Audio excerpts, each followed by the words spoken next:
Welcome back. You're still watching Business Morning on the Business Day Television Breakfast Show. Now let's go straight to the conversation. The first conversation for today.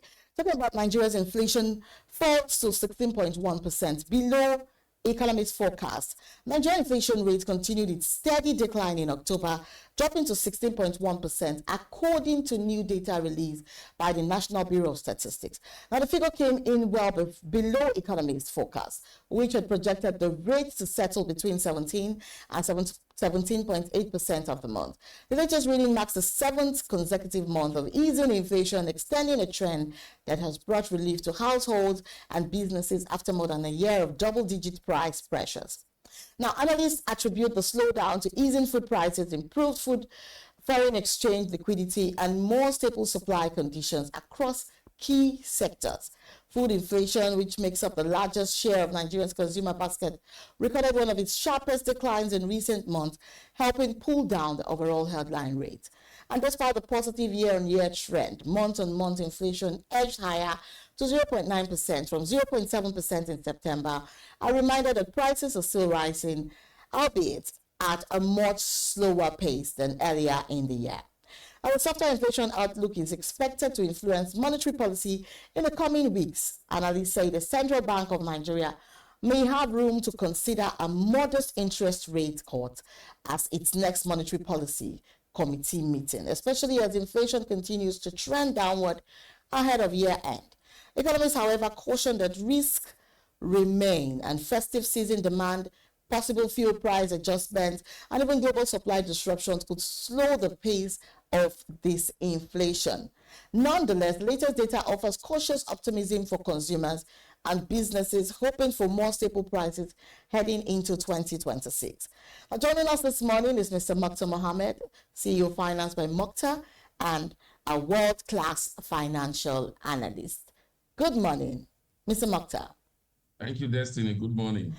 Thank you for joining us on Business Morning.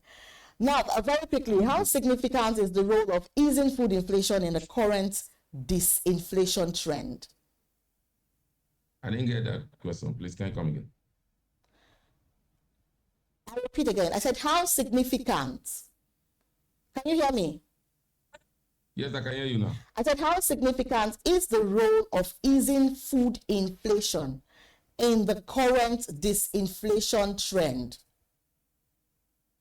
Well, Destiny, food is the key in Nigeria. I mean, lower food price have big impact on household, especially the poor of the poor, because that's basically what drives them to go out to be able to put food on their table, not necessarily looking for housing and other luxury. They just want to put food on their table.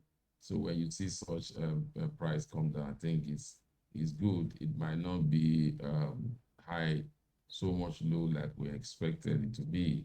But again, from where we are coming from, it looks good. But again, we must realize that this, like you said in your report, it's not yet time to so much say the inflationary pressure really eased. But it's good we are starting from food inflation.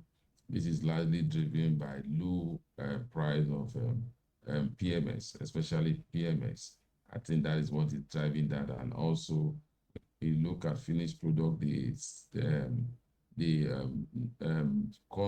will I say stable price of diesel also has helped in also bringing down food inflation, especially when you look at cost of production. You know, it's almost like there is no power in some of these companies that are involved in finished products. So I think the good news is that no matter how we see it, food inflation is better now. I was in Ibadan over the weekend, and somebody was looking at the cost of a basket of tomatoes. We used to be maybe in Lagos about 25,000, and then they got it in Ibadan for 15,000 naira. So that tells you that food inflation is gradually coming down. But again, it still also depends on the location that you are. And where you are, if you look at that report, also see the place with the highest inflation, whether food inflation, is Ekiti State.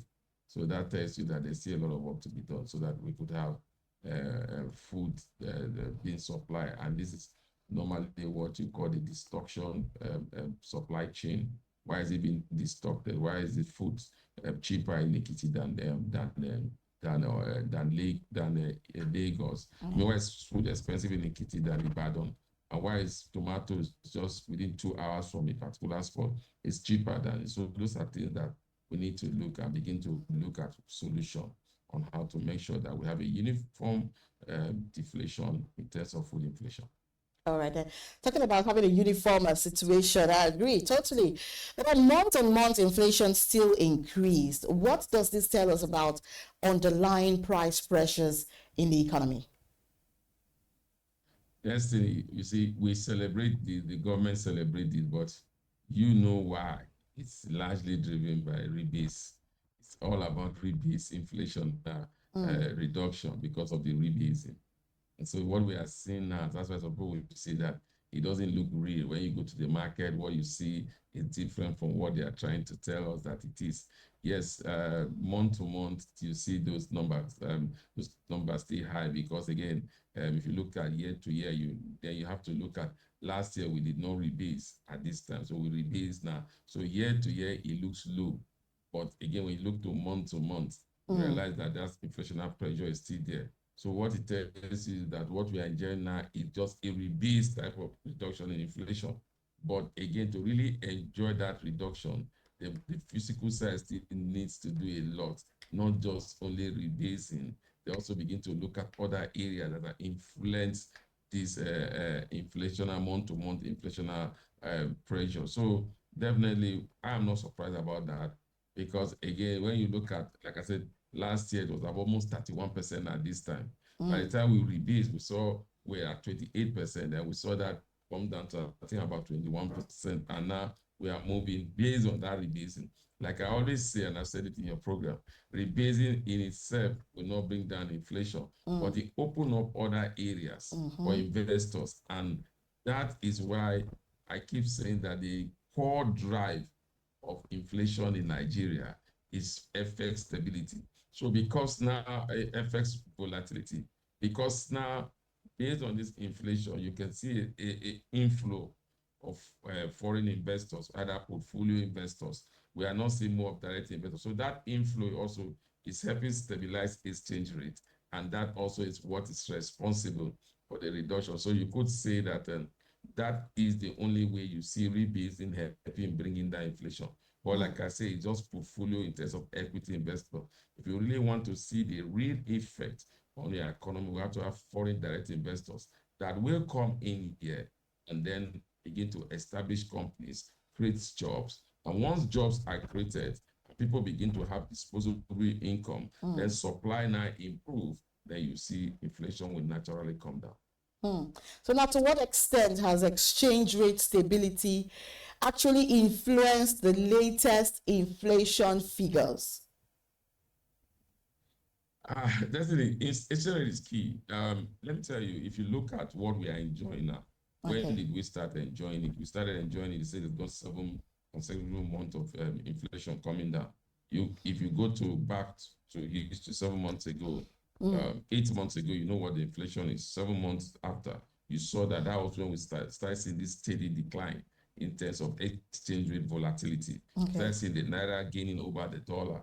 And so from that point up to this point, we continue to see that by that virtue of those gains, then the inflationary pressure started coming down.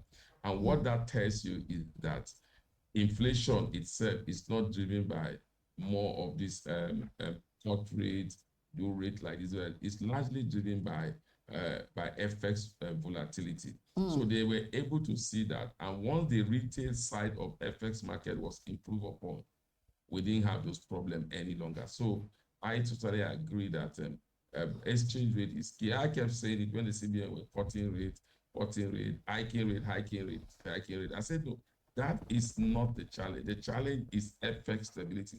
Because Destiny, whether we like it or not, we don't have the machineries here to make some of these goods into a finished product. So we have to import those machineries. And once you import those goods, you are looking towards FX to bring it in. So that is what was responsible. So I'm happy that people are beginning to see that if FX stability has a role to play in bringing down inflation. Before now, people think, oh, Nigerian inflation is driven by supply destruction, is driven by too much liquidity. And like I keep saying, if you reduce liquidity in the system, you are killing one of the most vibrant sectors of the Nigerian economy, which is largely driven by liquidity, the informal sector. I go back again to this weekend when I was in Ibadan also, in terms of the tomatoes issue. When we are about to pay, and we said we wanted to pay by transfer, they refused. They said they need cash because they will go to the rural area. And in the rural area, they want their cash. Exactly. So when you reduce liquidity in the system, you are killing the informal sector in Nigeria. So we kept saying that that is not the challenge.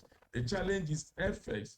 If you buy tomatoes, if you buy tomatoes in the market and you want to make it into tomatoes peps, who you go to the company to do it, that company machinery is being imported. So it will impact the cost of production. Cost, and again, power is expensive. Even if you talk about, like I talk about disease stability, it has helped drive that because most of the companies, agricultural companies in Nigeria that are located in the close to the farm base, the rural area, they don't have power. So they're normally driven by diesel. So stability in diesel also has helped drive down this inflationary pressure. So by and large, I think exchange rate stability is key to Nigerian inflationary pressure going down. Go through the years, study the data over through the years, you realize that once we start having stable exchange rates, inflation naturally comes down. So now, does this actually sustain decline in inflation signal, like a structural improvement, or is it largely driven by temporary or even seasonal factors? It's structural because, again, when you look at the FX market, you see we are not getting those round tipping any longer. We are not getting those extraordinary exchange rates. We are not seeing a lot of demand like it used to be, especially from the retail sector, because liquidity has improved. And you have to give that, that's a structural reform that is causing that, especially when now banks, Naira card can now be used as a medium of exchange when you are on payment online. So that tells you that there's enough liquidity, and this liquidity that we enjoy now was largely driven by structural reform, especially in the FX market. Yes, we can say that, but again, we can also look at that and then say, is it really in our hands? If we have any external shock, we will go back to where we were before. That is the main challenge. But again, if you are saying we have gotten external shock, because the external shock that we are currently suffering from has to do with the low price of oil, because the government benchmark was $75 per barrel, but at the moment it's selling for $65 per barrel. So we have a shortfall of $10, and yet our reserve is improving. This is due to the structural reform that has been able to bring integrity and stability in that space, and also attract inflow. And those inflow are now used to boost our reserve. So definitely you can say that it's a structural issue that has been able to deal with. Sustainability of structure, that is the major challenge. I keep saying, if you go through the history of Nigerian exchange rate, there are times that for over 6 to 7 months, over 6 years, 4 years, from 3 to 4, 5 years, 6 years, we always enjoy those stability. Everything is stable. The exchange rate is stable. It becomes very fixed. But once there's an external shock, you see that we reverse all the gains that we have been able to achieve the past 6 years. But what has made that is that we do not think of diversification once there is stability. The only time we think of diversification is when oil price is bad. You hear about, let's divert the economy. But once there is stability in the oil price, we are back to status quo. What sectors or even consumer groups actually stand to benefit the most from this downward inflation trend? I think what side of the consumer goods is that what you're saying? No, I'm saying that what sectors or consumer groups stand to benefit the most. That is a sector or the consumer The group that stand agricultural, to benefit the most. the agricultural sector, because again, uh, like I said, food is key. So if we have low inflation, then the consumer goods, the agricultural sector will benefit more first. Then you go to the other consumer good companies. But again, you have to look at the raw materials for most of these consumer good companies. The Nestles of this world, the Unilever of this world is always coming from those agricultural products. So definitely, the agricultural sector will tend to benefit more. Then it will split into those finished product companies, those value chain companies, like I just mentioned. So, and the agricultural sector is definitely the one to benefit more, especially with the stable exchange. So they're able to bring in machines for the proper consumer goods like the Nestle, the Unilever, the PZ. So they have stable exchange. So they are bringing in those machines, and they are also attracting those products from the farm to them. So definitely the consumer goods, the agricultural sector will be the lead in terms of benefiting from this low inflationary pressure. All right, and so how do you expect the Central Bank of Nigeria to respond? How do you expect the Central Bank of Nigeria to respond to at the next MPC meeting? Do you anticipate a rate cut? No, Destiny, I don't think so, because like what I've said, yeah, they know that this is largely driven by the rebasing. So they will see how much of inflow they have in those areas that have been opened up through the rebasing. And if those inflows are enough to sustain the current trend they are seeing, then they will definitely cut rates. That will be based on data that is with them. But as I'm sitting here now, when you look at the Central Bank of Nigeria, when you look at how they have been able to deal with inflation, you realize that they are very conservative in dealing with inflation. Before now, when the other management team led by Emefiele were there, we all were thinking that, oh, when you have a new management team, there will be a change. But remember when they came in, it was same of saying, just keep cutting keep hiking the rate, keep hiking the rate for a very long time, until they are so confident that they've been able to deal with those issue of FX liquidity, and you saw them, the cut rate. So I think they will be cautioned, because again, the fear will be that if you do that, we are going into a festivity period in December. Like I say, that's where liquidity moves in Nigeria. And don't forget, not only the festivity period that we see, by next year, between March, April, May, we are going to the electoral processes. I know Nigerian election is always driven also by cash. So they will tend to stabilize the gains that they have, and be sure that these gains, like I said, good as structural as they are, what is that structural foundation they have? Is that foundation solid enough to continue to drive on an interest rate cut, or you just maintain the status quo and attract more inflow by stable FX, and then you can now say, okay, we could continue to have steady cuts, and have been able to put up a very good structural foundation. And so that structural foundation will be able to absorb whatever liquidity that will be coming in during the festivity period, and also during the electoral challenges. Okay. So what policy actions are needed to maintain the momentum of disinflation over the medium term? Like what specific government interventions have contributed to the easing of inflation in recent months? I'm happy, Destiny, say government intervention. Yeah. Because I keep saying, whatever we are enjoying in this disinflation that we are enjoying, a reduction in inflation, it's largely driven by my monetary policy tools. So for us to begin to see the benefit, the physical side have to play a major role. And that major role should be driven in terms of strategic intervention in key areas that you think can drive productivity and reduce inflation. Okay. And that is why we keep saying that government has improved in terms of revenue to the 3 tiers of government.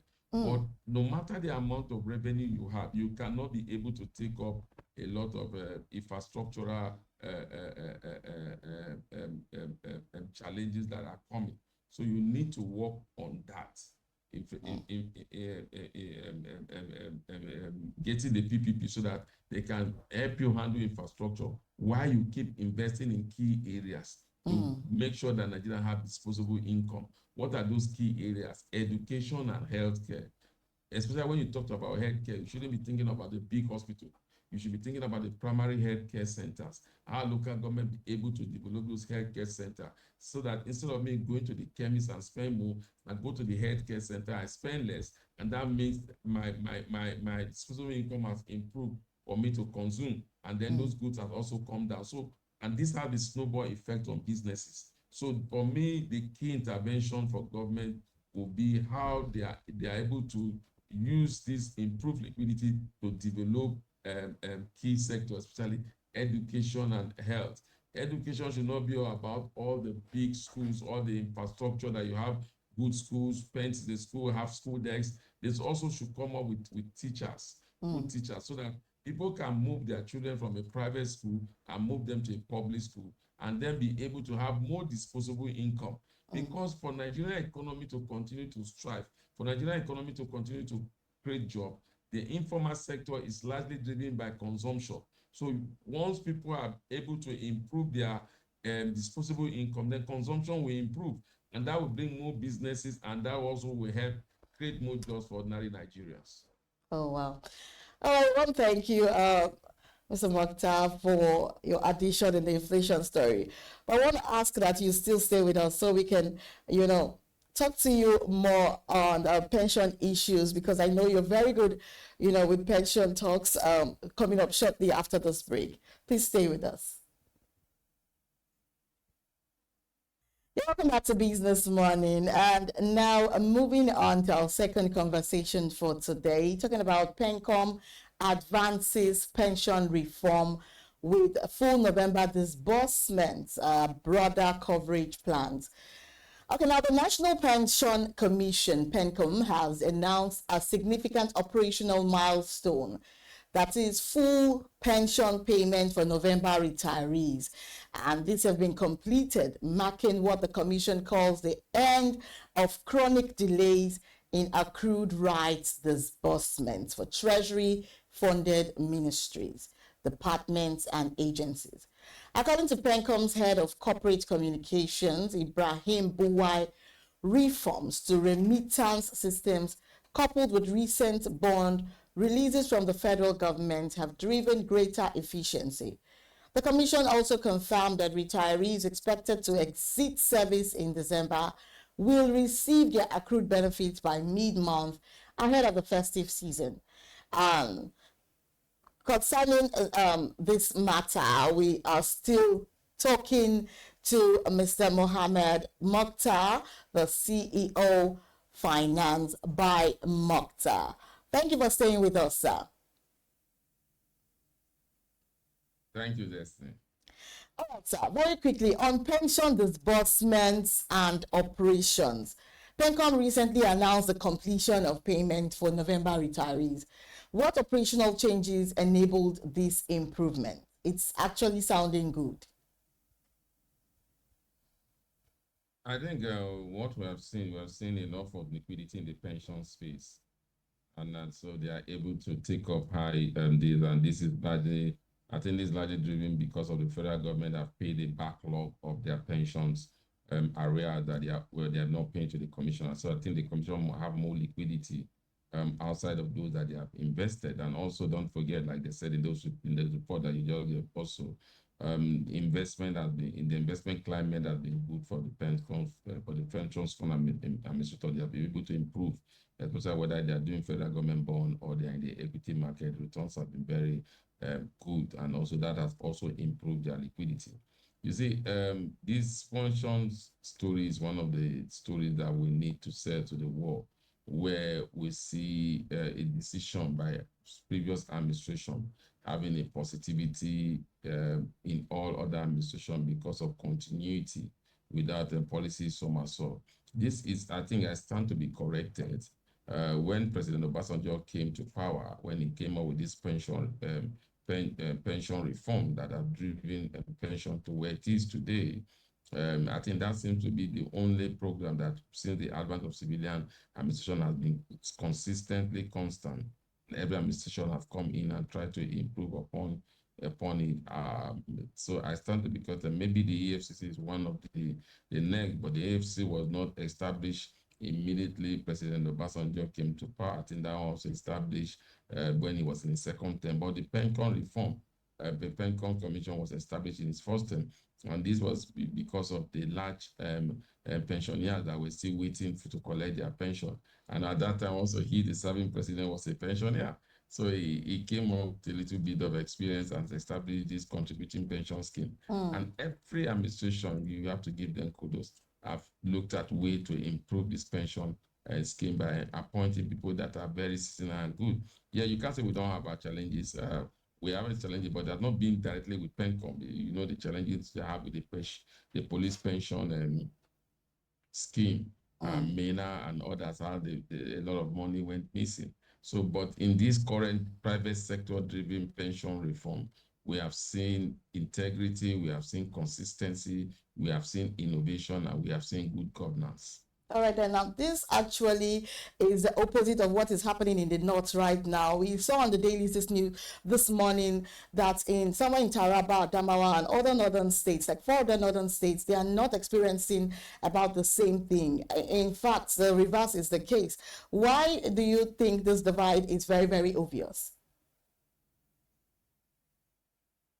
Well, we have to be clear what type of staff are they? Are they federal government or are they state government? I think Lagos State has its own state government pension scheme whereby they make sure that pensioners of Lagos State government are being paid. Remember, even of recent, the governor celebrated that he has been able to pay up virtually every pensioner arrears. On those states also, I think Osun State, the governor also was celebrating how he was able to pay arrears that have been held over the years. So I think the challenge with this state that you have mentioned now would also be because of lack of liquidity in the side of government. Okay. They don't have enough in terms of money to pay off all their pensioners. Or it could just be administrative challenges that could be resolved as soon as possible. Okay, then. So can you confirm that the era of a delayed accrued rights payment for MDAs is fully over? What mechanisms will ensure sustainability? Destiny, I think it's over, but you have just brought up a point that Adamawa, but we have not confirmed that state government. But I think it's over. I think it's over because, again, that's why we keep talking about the private sector. We are seeing a pension scheme that is evolving and good management. I think the present management team led by Fola Diola, the chairman of the current pension, I think is going to bring a lot of innovation because he's one of those people that even were the brain behind the kind of financial revolutions that we have seen in our bank thus far. So I think it could extend that to the pension administrator scheme, and I think there will be more sustainability, more improvement, and I think it will be sustained.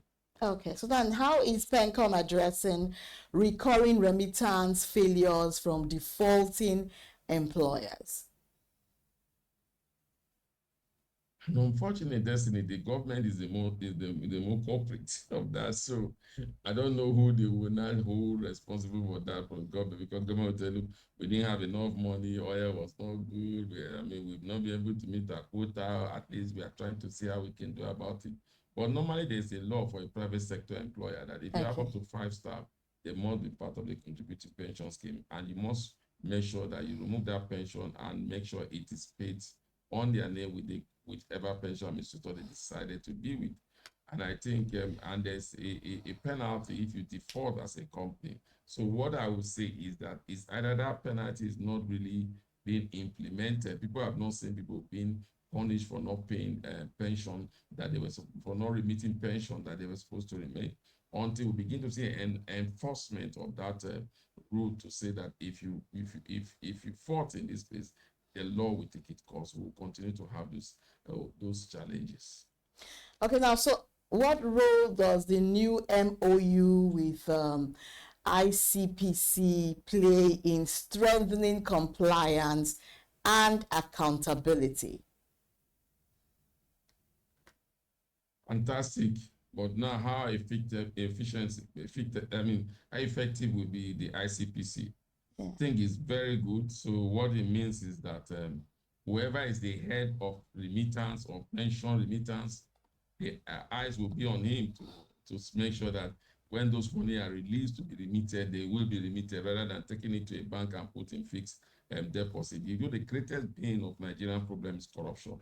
So when the agency that is supposed to fight corruption is not involved in the process to make sure that there's no corruption, definitely we'll see this. I think it's a good move by the Pension Commission to have the ICPC there also to make sure that remittance that are meant to be remitted are remitted and are remitted in due time rather than remitted after some of it was accrued interest to private pockets, not even government pockets. So now, can you explain the current processing timeline for retirees from documentation to first payments? You know, because PenCom has actually prioritized expanding coverage to the informal sector. So what specific obstacles have actually slowed adoption in the past? For the informal sector? Yes. I think it's lack of awareness. It's lack of awareness. I think education is key. Okay. I like the current pension act. Is it 2.0, whatever they call it, that was brought up by. I think it's a good scheme whereby you're trying to bring the private sector, individuals can also have pension, pay up pension on their own as a business, whether it's a one-man business, whether you cannot decide to say you want to prepare for retirement, you want to be putting money aside. And I like the new act also by the president to also involve to make it that if you're a pensioner, you also will have health insurance part of your pension scheme. So once you are there, you now have an health insurance that you can go for treatment. And that is the basic key when you are getting older, when you retire from work. You need more of health checks. So bringing that process of health insurance for me also is fantastic. This also could help attract the informal sector because they also want to be benefiting from health insurance where they don't have to pay from their pocket. I think that also will benefit them. They will want to do that. Then secondly, again, you look at the area of infrastructure. So there's going to be infrastructure form from PenCom that will be used to construct roads, credible roads, also very busy road, and in turn earn income by doing those. So all these are good processes that are going to improve and keep improving and help the pension scheme grow. So now, how does the upgraded personal pension plan (PPP) improve accessibility for traders, even artisans and gig workers? I just mentioned it. It's affordable for them. It comes with the health insurance benefits, and also it comes with enlightenment. Okay. You know, the challenge Destiny in Nigeria is enlightenment. People need to be enlightened. People need to be enlightened. I agree. A particular policy will help. True. So those enlightenment will drive most of them. Most of them don't even know that the pension that they can actually do individual pension plan for themselves. So when they begin to know now, they will begin to take it. So enlightenment is key to get the informal sector. Don't forget, the informal sector is the largest employer of labor. So once you get those informal sector into that labor, into that pension bracket, now what it does for the government, that government will have more money, and the pension scheme is extending its services to other income area to generate more, so that they will be able to pay a pensioner at as when due. So once there's enough liquidity, they can also do those expansion to earn money, and then pensioners also will enjoy the benefit of it. Then how will PenCom ensure contributor confidence in communities with low trust in formal finance? Education is still key.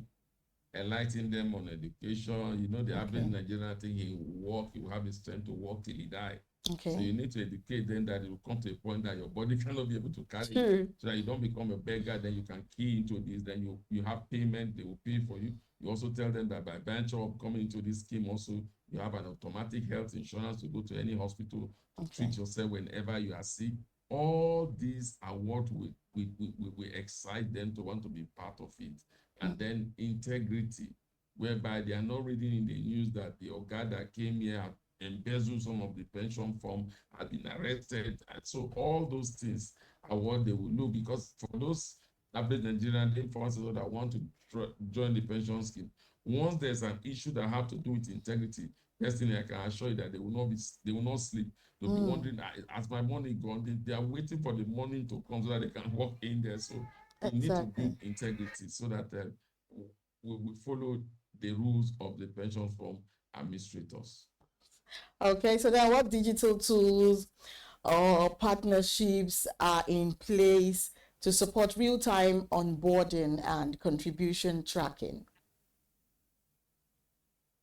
I think there's a lot of partnership going on with PenCom. I think they're enlightening. And you know, this informal sector have a lot of society that they belongs to, group they belong to. I think they have to engage those group. They have to make presentation to them. They have to let them know their money is safe. They have to let them know how much they are getting for invest. So all this partnership is what will help them. They need to partner with the market women. They need to partner with the National Union of Road Transport Workers. All these are needed so that they can get a lot of Nigerians into the informal sector. I mean, into the tax bracket. That will create more revenue for Nigeria. But don't forget also that will also improve their own health because they are able to go to hospital. Most pensioners, over 80 to 90 pensioners died in this country because they cannot afford health care. So all these things, when you put it there, definitely all these market people that you're trying to bring will be excited to want to join. On the area of investment rules and asset diversification, PenCom recently broadened permissible investment channels, including derivatives, gold, and agricultural funds. So, what risks and safeguards are in place for these new asset classes? Well, number one, if you look at these asset classes that you just mentioned, there are classes that grow depending on the capital that you invest in. We're not saying you cannot lose capital, but this class that I just mentioned is very, very rare. And then secondly, again, I'm talking about the infrastructural investment that they also want to do, build and operate a road, a very commercial, vibrant road. So definitely they are doing well in terms of investment. They talk about gold now. They are going to those conservative nature, gold and others. But again, how strong is their risk department? So they have to look at that to make sure that they are not just overreaching and pumping people money into an investment that is not properly managed and people will lose their pension. So I think there's still a lot of work to be done. But again, with what they have done, let's see how they are able to stabilize this in their own space, and then before begin to think of the other areas. Of pension assets is actually expected to move into non-traditional investment classes in the short term. Yeah, it's good. It's good for me. It's good. That what we call diversification of investment. That you not just sit down with only equity, only real estate, or no. They are not diversifying. And these are very, very long time safety, very safe investment. And so I'm happy with that innovation. But don't forget, Destiny, there's certain amounts that they can invest in those places. They can't just say, oh, all our money we are going to put it there. No, it doesn't work like that. According to the act, there are certain amounts you need to invest. There are certain amounts you need to keep in the. There's even as much as certain amount you have to keep at home. So definitely, I think it's looking good for every pensioner. When you look at this pension act that they're trying to evolve, you don't have to struggle to come and collect your your pension any longer. They have your details, so they can just naturally pay it into your bank account and send you a letter to to let you know that it has been paid, compared to before, whereby you have to travel from Maiduguri and come to Lagos or come to where your point of retirement before. I think that is where they are using technology also to improve the pension management act. All right, then. So how does PenCom balance the need for higher returns with risk protection for retirees? I think they have done that. Depending on your age, you have to agree. You want to, are you going to want them to do risk-free investment, or you want to do high-risk investment, or you want to just be conservative, or you just want to do derivatives, so they have tried to, you make the choice. Their own is just to manage it, and they tell you the risks involved in the choice that you are making. So that also is key. So now it's not depending on your risk level, how much risk you want to take. But if you don't want to take any risks, you don't want to be seeing your money, you work so hard for it, then they'll tell you what to do, where to go, and everything. So I think that has been well cut out. It has been long overdue, rather than just pension fund just take their money and put in fixed in a commercial paper and say you earn so amount, they shared within there. But now at this time is you are looking at how to improve their investment, but also they have to take a lead. Also, they have to play a role, because they have to choose what type of investment do they want to return. They don't want to invest in, and then you in turn will tell them the kind of return they should be expecting conservatively. I think that is a good one from this from the PenCom. Well, having said that, I just want to thank you so much, Mr. Muktar Mohammed, for having stayed back with us, to give more analysis on the pension scheme, as it concerns the full payment that have been made. I want to thank you so much for your time and for your very healthy and intelligent contribution so far on Business Money today. Thank you so much for your time. My pleasure to always be on your program, Destiny. Do have a pleasant week. And thank you so much. And that's it for Business Morning today. Thank you for staying with us as we track the latest trends shaping markets and the economy. Remember, business decisions are stronger when backed by the right information. I am Destiny Momoh. Do stay tuned for more updates on Big Story, and join us again tomorrow for another edition of Business Money on The Breakfast Show.